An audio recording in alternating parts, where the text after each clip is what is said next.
He walked into that office like he always did, quiet, respectful, and unseen. But today, something felt different. Eyes followed him, whispers grew louder, and before he even reached his desk, the truth hit harder than any word could. His promotion was gone, handed to someone less qualified, someone who fit the image better. He smiled anyway, but inside something cracked. What happens when years of loyalty, excellence, and silence meet a system that never intended to see you rise? Before everything changed, Marcus lived a life built on discipline and quiet hope. He arrived at work before sunrise, his shoes squeaking across polished floors as he unlocked classrooms and straightened chairs that weren't his to sit in. The university buzzed with ambition, students racing toward futures they believed were already theirs. For Marcus, those futures were something he only witnessed from the sidelines. He wasn't bitter. Not yet. After all, he loved learning, even if no one ever asked what he knew. Between sweeping halls and emptying bins, he'd pause by lecture doors, listening to professors explain theories he'd long since mastered from borrowed textbooks. His co-workers saw Janitor. Few noticed the quiet man who carried equations in his mind and dreams in his chest. Every morning, he wore that same calm smile, a shield against dismissive glances and condescending nods. He'd learned how to disappear in plain sight. But beneath that composure was a flicker of something unspoken, a feeling that maybe, just maybe, his worth was meant to be seen. And then came that day, the day the chalkboard challenge appeared, the one everyone whispered about, the one meant to remind people of their place. Marcus stopped in front of it, mop still in hand, staring at a line of numbers that seemed to taunt him. Students laughed, professors smirked, a quiet test no one expected him to notice. But he noticed. And from that moment on, the walls of that university would never feel the same again. The whispers started as soon as Marcus picked up the chalk. A janitor daring to touch the board, it was unthinkable. The laughter wasn't loud at first, just a few snickers bouncing off the walls like echoes of disbelief. But in that sterile classroom, every sound carried. The professor leaned back in his chair, arms crossed, amusement spreading across his face. "Curious," he muttered under his breath. Marcus didn't respond.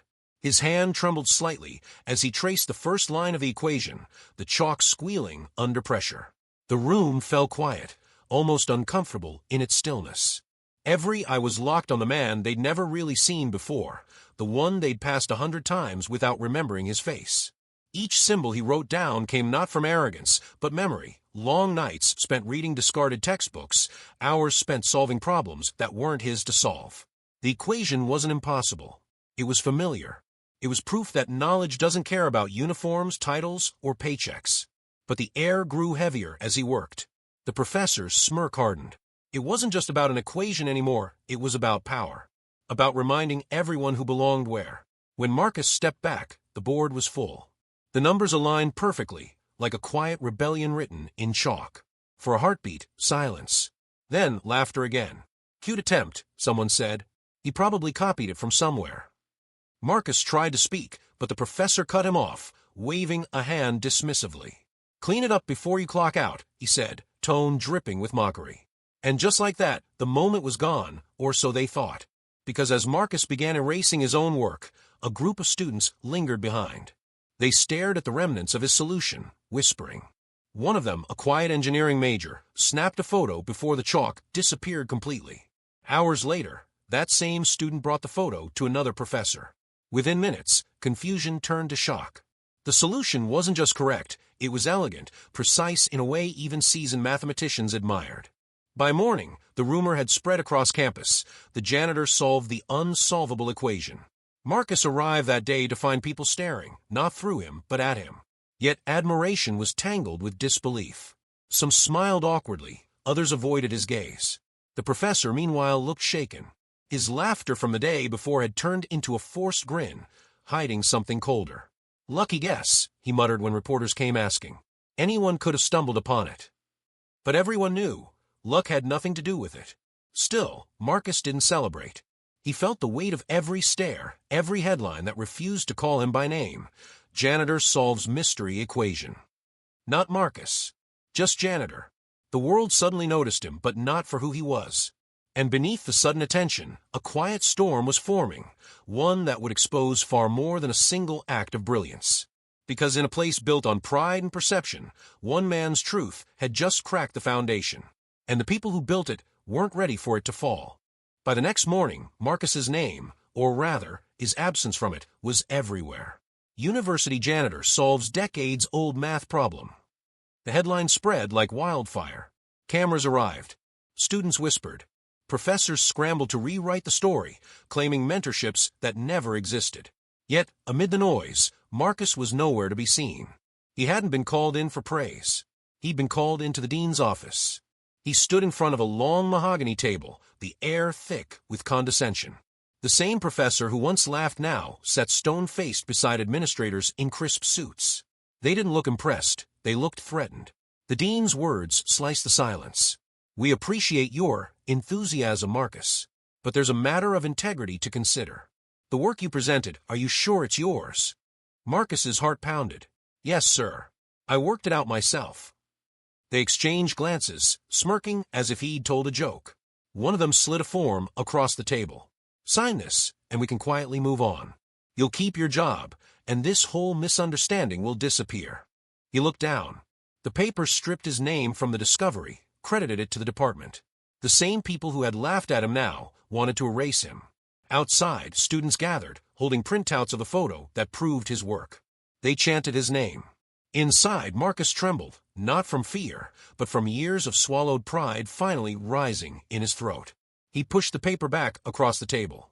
No, he said quietly. I won't disappear. For a moment, no one spoke. Then the professor leaned forward, voice low and sharp. Think carefully, Marcus. Men like you don't win in places like this.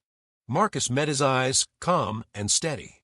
Maybe not, but men like you don't stay untouchable forever. The tension snapped like glass. The door opened, and a voice from the hallway shouted, They've posted the proof. Everyone's seen it. The room froze. The lie was unraveling in real time. And for the first time, Marcus wasn't invisible anymore. When the truth finally reached the world beyond those university walls, everything changed, though not in the way people expected. News outlets clamored to interview Marcus, universities offered him scholarships, and strangers online called him a genius. But behind every headline, he felt the same bitter truth linger. They weren't celebrating him, they were marveling at the exception. To them, Marcus wasn't proof of equality. He was proof that even in a system designed to overlook him, brilliance could still slip through the cracks. They admired his mind, but not his struggle. They praised his discovery, but ignored the humiliation that came before it. The professor was quietly dismissed, the dean issued a statement about institutional learning, and the campus moved on. Yet Marcus didn't. He walked those halls one last time, not as a janitor, but as a man who had forced an entire institution to see what it tried to bury. The same students who once ignored him nodded in silence as he passed. Respect had replaced pity, but the scars of injustice never really faded. He didn't need their applause. His victory wasn't on a chalkboard or in headlines. It was in reclaiming his worth, in knowing that truth can't be erased, no matter how many times the powerful try to rewrite it. Marcus's story became more than a viral headline. It became a mirror. A reminder of how often talent, dignity, and humanity are dismissed because of the color of a person's skin or the uniform they wear. And as we scroll past stories like his, maybe we should ask ourselves, how many more Marcuses walk among us, unseen and underestimated? How many voices are still silenced before they ever get a chance to prove themselves? Because the real equation this world needs to solve isn't written on a chalkboard. It's written in the way we choose to see one another.